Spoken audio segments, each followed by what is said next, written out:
بسم اللہ الرحمن الرحیم۔ آج کی ویڈیو میں ہم بستری سے متعلق کچھ باتیں آپ کے سامنے پیش کریں گے۔ حضرت جابر بن عبداللہ رضی اللہ تعالی عنہ سے روایت ہے، انہوں نے فرمایا، یہودی کہا کرتے تھے کہ جو کوئی پچھلی طرف سے ہو کر عورت سے اگلی جگہ میں مباشرت کرتا ہے اس کا بیٹا بینگا پیدا ہوتا ہے۔ تو اللہ تعالیٰ نے آیت نازل فرمائی جس کا ترجمہ یہ ہے، تمہاری بیویاں تمہاری کھیتیاں ہیں، اپنی کھیتیوں میں جس طرح چاہو آؤ۔ ہم بستری جمعے والے دن کیوں نہیں کرنی چاہیے؟ ہم بستری جمعرات کو کیوں ضروری ہے؟ جمعے کا دن ہم بستری کے لیے بھی ایک خاص دن ہے۔ ہم بستری جمعے کے دن کرنے کے فائدے اس ویڈیو میں آپ کے سامنے پیش کریں گے۔ حضرت علی رضی اللہ تعالی عنہ نے فرمایا، ہر دن ایک سا ہوتا ہے مگر جمعے کا جو دن ہے وہ جمعرات سے بھی زیادہ تر افضل ہے۔ حضرت عائشہ صدیقہ رضی اللہ تعالی عنہا نے عرض کیا، یا رسول اللہ صلی اللہ علیہ وآلہ وسلم،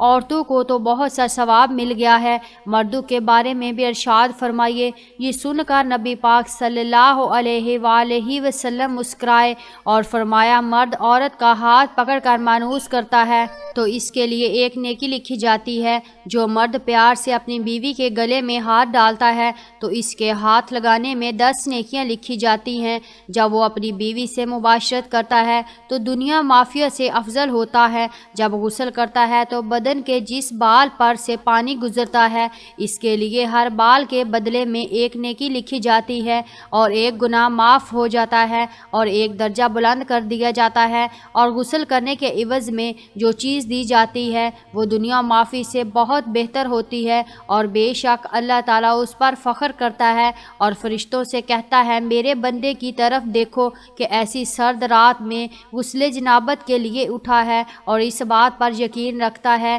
کہ میں اس کا رب ہوں، تم اس بات پر گواہ رہو کہ میں نے اس کو بخش دیا۔ جمعرات اور جمعے کو ہم بستری اور غسل کرنے کی ترغیب اس لیے دی گئی ہے کیونکہ مردوں کو جمعہ نماز کی ادائیگی کے لیے جامع مسجد جانا ہوتا ہے تاکہ آتے جاتے کہیں نظر پڑنے سے طبیعت میں کسی قسم کی شہوت پیدا نہ ہو، اور خواہش نفس سے اطمینان ہونے کے سبب نماز اور جمعہ میں دل جمی حاصل ہو جائے۔ حدیث نبوی صلی اللہ علیہ وآلہ وسلم ہے کہ مرد کا اپنی بیوی کے ساتھ اکٹھے ایک بستر میں سونا افضل ہے، یہ کہ کسی ایک کو عذر نہ ہو، اس لیے کہ مقصد ہم بستری کرنا نہیں بلکہ مقصد بیوی کے دل کو خوش کرنا ہے۔ بیوی کے دل کو خوش کرنے کے لیے ایام کے دنوں میں بھی اس کے قریب ہو جانا گویا انبیاء علیہ السلام کی سنت ہے۔ بیوی سے ہم بستری یعنی جماع کے لیے دن کی بنسبت رات کا وقت زیادہ اچھا ہوتا ہے، اور اسلامی مہینوں کے پہلے 15ویں اور آخری رات کے علاوہ باقیہ راتوں میں ہم بستری کرنا چاہیے، کیونکہ روایت سے معلوم ہوتا ہے کہ ان 3 راتوں میں شیاطین زمین پر زیادہ پھیلتے ہیں، اور ہفتے کے اعتبار سے جمعے کی شب میں بعض فقہا نے جماع یعنی ہم بستری کو مستحب لکھا ہے، اور شب میں بھی شروع حصے کی بنسبت شب کا آخری حصہ زیادہ مناسب ہے کہ رات کے حصوں میں سو لیا جائے تاکہ دن بھر کی تھکن سے راحت ملے اور مکمل سکون حاصل ہو۔ اور ایک فائدہ یہ بھی ہے کہ رات کا تھوڑا سا حصہ ہی جنابت یعنی ناپاکی میں گزرے گا، البتہ رات کا اتنا آخری حصہ بھی نہ ہو کہ پھر دوبارہ آرام کا وقت نہ رہے، کچھ دیر اس کے بعد بھی آرام کر لینا چاہیے۔ جب خاوند کو اپنی بیوی کے پاس آنے کی حاجت ہو تو اس کا طریقہ یہ ہے کہ بیوی کے ساتھ کمرے میں اس وقت کوئی اور نہ ہو، حتیٰ کہ شیر خوار بچہ بھی نہ ہو، وہاں اگر بچہ سویا ہوا ہو تو کوئی مذائقہ نہیں۔ شریعت نے میاں بیوی کو اختیار دیا ہے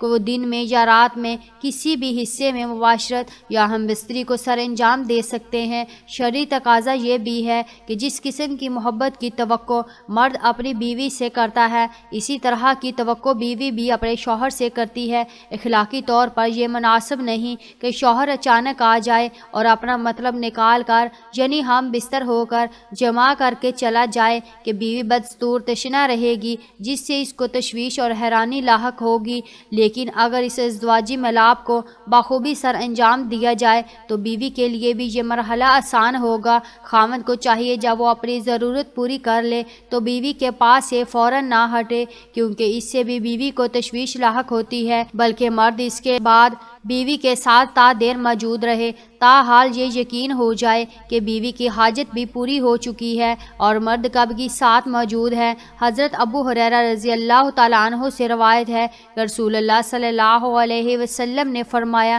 جس نے حیض والی عورت سے مباشرت صحبت کی یا عورت کی دبر میں مباشرت صحبت کی یا کسی کاہن کے پاس گیا اور اس سے غیبی معاملات کے بارے میں پوچھا اور اس کی کہی ہوئی بات کو سچ مان لیا تو اس نے محمد صلی اللہ علیہ وسلم پر نازل کی جانے والی چیز کے ساتھ کفر کیا۔ حضرت عبداللہ بن عباس رضی اللہ تعالیٰ عنہ سے روایت ہے، انہوں نے فرمایا، جب کوئی شخص حیض کی حالت میں بیوی سے مباشرت صحبت کر لیتا تو نبی صلی اللہ علیہ وسلم اسے آدھا دینار صدقہ کرنے کا حکم دیتے تھے۔ اللہ تعالیٰ ہم سب کو نیک عمل کرنے کی توفیق عطا فرمائے۔ اللہ تعالیٰ ہماری دعا اپنی بارگاہ الہی میں قبول اور منظور فرمائے، آمین ثم آمین۔ ویڈیو پسند آئے تو پلیز ہمارے چینل کو سبسکرائب کریں اور ساتھ میں لگے بیل آئیکن کے بٹن کو بھی پریس کریں اور کمنٹ باکس میں اپنی رائے کا اظہار ضرور کریں۔ شکریہ۔